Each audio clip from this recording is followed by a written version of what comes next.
ဂိမ်းတစ်ခုနဲ့တစ်ခုကချိတ်ဆက်ထားရရှိရစိတ်ဝင်စားဖို့ကောင်းတယ်ပြီးတော့အခုတို့ဒီ influencer show မှာက game တစ်ခုချင်းတစ်ခုကချိတ်ဆက်ထားတာပေါ့နော်ဆိုတော့အခုတို့ဒီလို influencer တယောက်ဖြစ်ဖို့ဆိုလို့ရှိရင် fundamental အဓိကအချက်5ချက်အခုလိုအပ်တယ်လို့ဒါသတ်မှတ်ထားရပေါ့နော်ဒီမှာဆိုလို့ရှိရင်ပထမဆုံးအနေနဲ့ကို creative ကောင်းဖို့လိုအပ်တယ် influencer တယောက်အနေနဲ့ဘာလို့ဆိုတော့ brand အနေနဲ့ဒါအလုပ်လုပ်တဲ့အခါမှာကို creative ဘယ်လောက်ကောင်းလဲဆိုတာလိုအပ်တယ်နောက်တစ်ခုကကျတော့ public relation ဒါဒီ media တွေနဲ့ဆက်သွယ်ရေး community မှာအခုအတွက်ဒီ social life မှာဘယ်လိုမျိုးကိုက PR ကောင်းလဲဆိုတာမျိုးရှိတယ်လို့ problem solving ပေါ့ daily life မှာရောကိုယ့်ရဲ့ဒါဒီပတ်ဝန်းကျင်မှာရောဒီကိုယ့်ရဲ့ game တွေမှာပါကိုကဘယ်လောက် problem solving ကောင်းလဲဘယ်လိုအခက်အခဲတွေ overcome လုပ်သွားလဲဆိုတဲ့ဟာရှိတယ်လို့ social ပေါ့ social ကောင်းဖို့လည်းလိုရတယ်အဓိက communication networking socializing ဒီဟာတွေမှာလည်းကိုကဒီလို influencer တယောက်ဖြစ်ပြီဆိုလို့ရှိရင်သူ့နေရာနဲ့သူလိုက်ရောညီဖြစ်အောင်နေထိုင်ဖို့လည်းရည်ကြည့်တယ်နောက်က strength စေရောကိုဒါကျမ်းမာနေမှာဒါလူတယောက်ကအလုပ်တွေကိုဒါများများလုပ်နိုင်မယ်ကြံ့ခိုင်မယ်ဒါမျိုးတွေလုပ်ရတယ်ပေါ့နော်ဆိုတော့ဒီ9ခုနဲ့ကိုက set လုပ်ပြီးတော့မှဒီ game တွေကို mechanic လုပ်ထားတာပေါ့နော်ဆိုတော့ကိုယ့်အတွက်ဆိုလို့ရှိရင်ရောကိုကဒီ9ခုတွေကဘယ်တစ်ခုကကိုနဲ့ပိုလိုက်ဖက်တယ်လို့ထင်လဲပေါ့နော်ဒါ Bman ရော Benny ရောတစ်ချက်ပြောပြပါအောင်ကျွန်တော်တော့ social ပေါ့နော်အဲဆိုတော့ကျွန်တော်ကအဓိကဒီနေရာတနေရာရောက်ပြီဆိုလို့ရှိရင်ကျွန်တော်ကိုလူနေပို့ပြီးတော့စိတ်ဝင်စားအောင်ရလူချစ်လူခင်များအောင်ရအဲ့ဒါနေတတ်တာကတော့ကျွန်တော်ရဲ့ဟိုငငယ်လေးကအကျင့်လေးတစ်ခုပေါ့နော်ပြီးလို့ရှိရင်တင်ယူစရာရှိရတင်ယူမယ်လေ့လာစရာရှိရလေ့လာမယ်စူးစမ်းစရာရှိရစူးစမ်းမယ်ပေါ့နော်ကျွန်တော်ရဲ့ခံယူချက်ကတော့နေရာတနေရာရောက်ရင်အဲ့လိုမျိုးပြုမှုနေထိုင်ရမယ်ဆိုရဲအကျင့်အမြဲရှိနေတဲ့ကြောင့်မလို့ဒီဟာလေးကတော့ကျွန်တော်တက်အတားပါရဲ့ဟုတ်တနည်းအောင်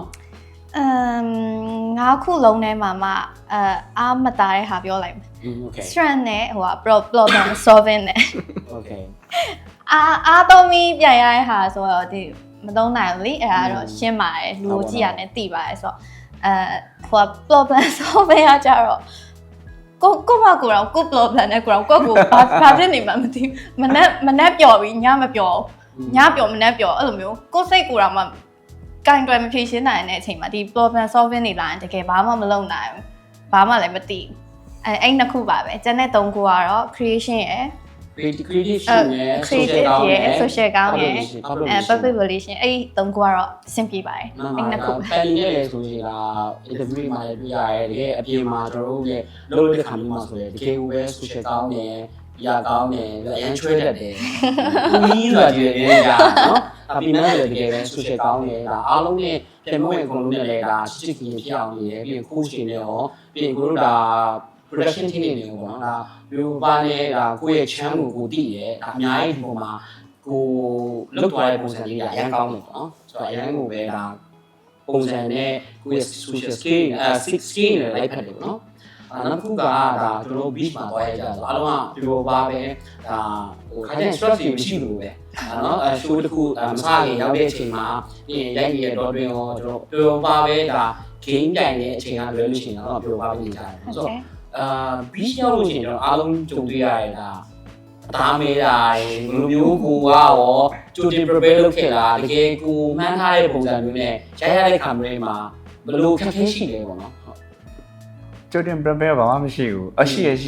လူရှင်းနေကြိုဝယ်လာတာငါရောက်ရင်လူရမယ်ဆိုပြီးတော့ဟုတ်အဲ့ဒါပါပဲ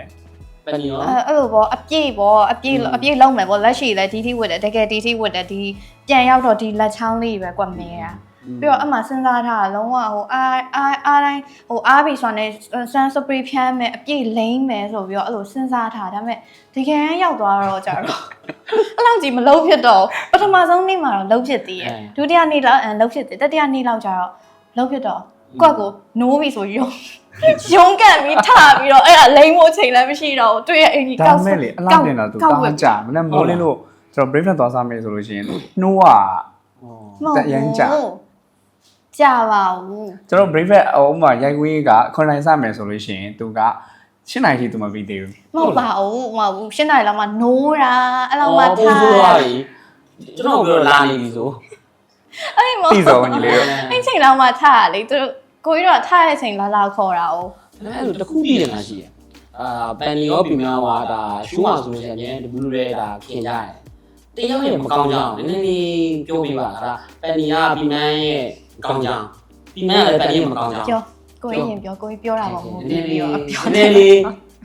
ပြန်တိုက်ပြီရမ်းချစ်တဲ့ဖျေချင်းတွေဆိုတော့ ရှိပါဘူး သူက ရှိပါတယ် ရှိတော့မရှိပါဘူးဒါပေမဲ့ ပြောနေ ဒါပေမဲ့ရှိတယ်လို့မရှိတယ်လို့ အားနေချက်ဆိုတော့ အနေချက်ကတော့သူကနည်းနည်းလေး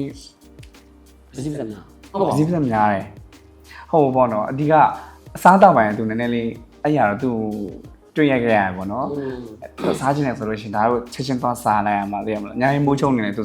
စားလိုက်ရမှာသွားတော့ဖြစ်တယ်ဒါနဲ့အဲ့လိုနော်ရေခဲမောက်မမိတာရေခဲမောက်စားခြင်းလို့ဆိုပြီးတော့သူချက်ချင်းတွေကောက်ခံခံသွားပြီးတော့ညမကသွားဝိစားရဲပြီးလို့ရှိရင်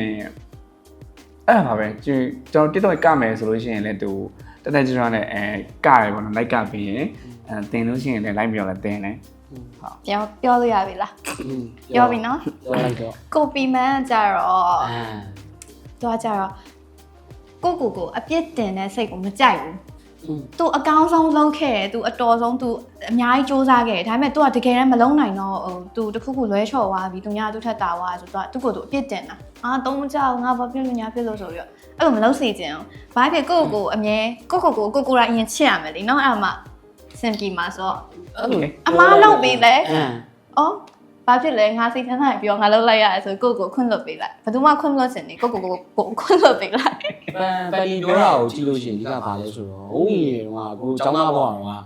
စာတော်ရဲ့လူတွေကသိရမလားစာလေးတစ်ခုကိုမှားသွားလို့ရှိရင်သူသွားပြီးယူရတာမျိုးခံစားရတယ်တရားမရတော့လို့69မှတ်ပဲရတော့လို့အဲ့လိုလူတွေ60လောက်ရရှိလူရှိမှလာလို့နေအမှန်တမ်းပြောရင်ညီမလေးပြောရလဲမှန်ပါတယ်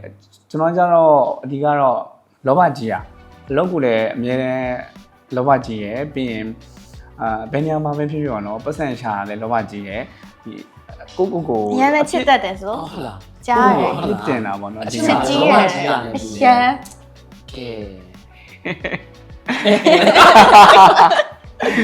ဒီလိုပါပဲအချစ်ကိုလည်းလောဘမကြီးပါဘူးအချစ်ကတော့ဘယ်လိုပြောရမလဲကိုနဲ့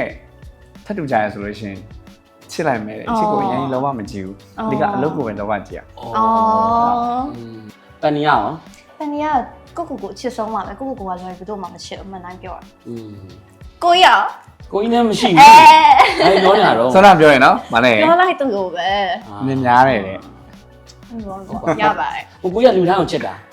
ဘာလို့ညီမလေးတို့အကုန်လုံးရှိုးတင်အောင်ကိုအရန်ချစ်တာမေတ္တာချီးရတကယ်ပဲနှလုံးချီးရဒီလိုပါပဲ6ပြောတာအပေါ်ရဲ့နော်ကြောင်နေတရားညီလေးအောင်ညီလေးအပေါ်ရမကြိုက်အောင်ညီလေးအပေါ်ရမကြိုက်လို့ညီလေး9ရေကုန်ကျော်ကြက်ရေကုန်ကျော်လုံးဝမစားအောင်ပေါ်ရဆိုတာလုံးဝမကြိုက်နာမည်ဆိုင်မှာကြိုက်တာဒီရှိုးမှာလည်းအကုန်လုံးစိတ်ရင်းနဲ့ပဲပေါင်းတယ်ဒီရှိုးမှာမဟုတ်အပြင်မှာလက်တွေ့မှာလည်းအကုန်လုံးစိတ်ရင်းနဲ့ပဲပေါင်းတယ်ကိုယ့်ဘုံမကောင်းဆိုလို့ရှိရင်တော့ကြောင်းပဲဟာလိုက်တယ်နော်ကောင်းပါတယ်နောက်တစ်ခုကမေးချင်တာဒီ show မှာဘယ်လို experience ကိုရလိုက်လဲပေါ့နော်အဓိကအဲ့ဒါလေးလည်းထပ်သိချင်တယ်ဆိုတော့ပြီးမှပြောပြပါဦး experience တော့အစုံပါပဲကျွန်တော်တို့ဒီ creative ဘိုင်းတွေရောcreation ပေါ့နော် creation တွေရောပါတယ်အဓိကတော့ knowledge တွေရောပေါ့အစုံပေါ့နော်အဲ့ရည်တော်တော်လေးကိုသိခဲ့လိုက်ရပါတယ်ဒီတိုင်ဝမ်းမှာလို့ပါရတဲ့အတွက်ကြောင့်ဒါလေးငါထပ်ပြီးတော့လေ့ကျင့်မယ်ပေါ့နော်လေ့လာမယ်အဲ့လိုမျိုးလေးရောရလိုက်ပါတယ်ခင်ဗျာဟုတ်ပန်နီရောပန်နီယာကြတော့ဒါဘဝမှာတစ်ခါမှမလုပ်ဘူးဒီပြိုင်ပွဲမှာသာမဝင်ခဲ့ဘူးဆိုတစ်ခါမှလည်းလုပ်ဖြစ်မှာမဟုတ်ဘူးအဲ့လိုမျိုးရတယ်လည်းလုပ်ခဲ့ရတယ်ပြီးတော့ episode 11မှာဆိုလည်းတကယ်အုံနောက်ကြီးထွားလာတယ်ပေါ့ episode 11ကြောင့်မလို့ကောင်းပါတယ်အဓိကတော့လေဟိုဘာပြော episode တစ်ခုချင်းစီမှာမတူကြီးရဲ့ရတာတွေမတူကြီးရဲ့ experience တွေကတော့ဒါတယောက်ချင်းစီမှာတော့တူမှာတော့မဟုတ်ဘူးဆိုတော့အဲ့ဒါကြီးအများကြီးကတော့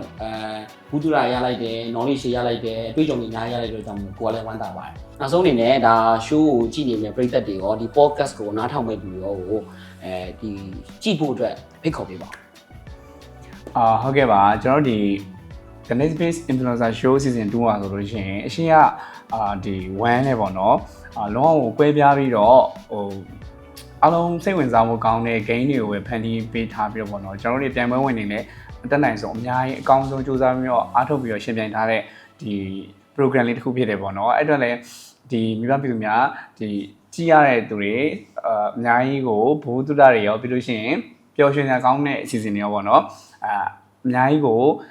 ရတအစုံနဲ့ကြည့်လို့ရမယ်လို့ကျွန်တော်မြင်မိပါတယ်ဒါကြောင့်မလို့ဒီကျွန်တော်တို့ The Next Base Immunizer Show Season 2ကို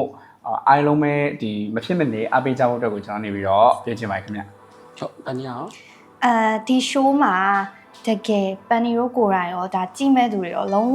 ဝမထင်မှတ်ထားတဲ့ game အစီအစဉ်တွေရောတခြားအဲ့လိုမျိုးအရာတွေရောတကယ်အများကြီးပါဖြစ်တယ်တကယ်လို့ဒီ show ကိုမကြည့်ဘူးဆိုရင်ကိုရိုင်းတော့မှမလုပ်ဖြစ်လိုက်မဲ့အရာတွေရှိတယ်ဒါပေမဲ့ဒီ show ကိုကြည့်ပြီးတော့ကိုရိုင်းလှုပ်ချင်သွားမဲ့အရာတွေလည်းရှိတယ်တကယ်ဒီလိုမျိုး reality show ကဒီမြန်မာနိုင်ငံမှာဒီလိုမျိုးဒီ show ကလုံးဝအမိုက်စာပထမဆုံးပြောချင်ပါတယ်အဲ့တော့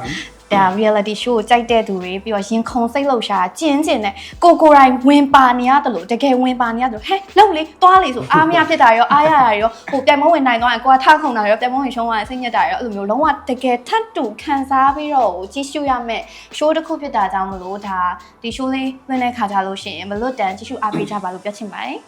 ဟုတ်ပါတယ်အခု podcast ကိုနားထောင်နေတဲ့လူအကုန်လုံးကိုပြောချင်တာကတော့ဒီ Influencer Show Season 2ကကျွန်တော် March 29ရက်နေ့မှာ M Channel မှာစတင်ပြသတော့မှာဖြစ်ပါတယ်အဲဒါကြောင့်အားလုံးကိုစောင့်မျှော်ပြီးတော့ဒါကြည့်ရှုပေးပါလို့ဒါ player မနမနှစ်ယောက်နဲ့အတူတူကျွန်တော်ကဖိတ်ခေါ်လိုက်ပါတယ်ခင်ဗျာအားလုံးတတာ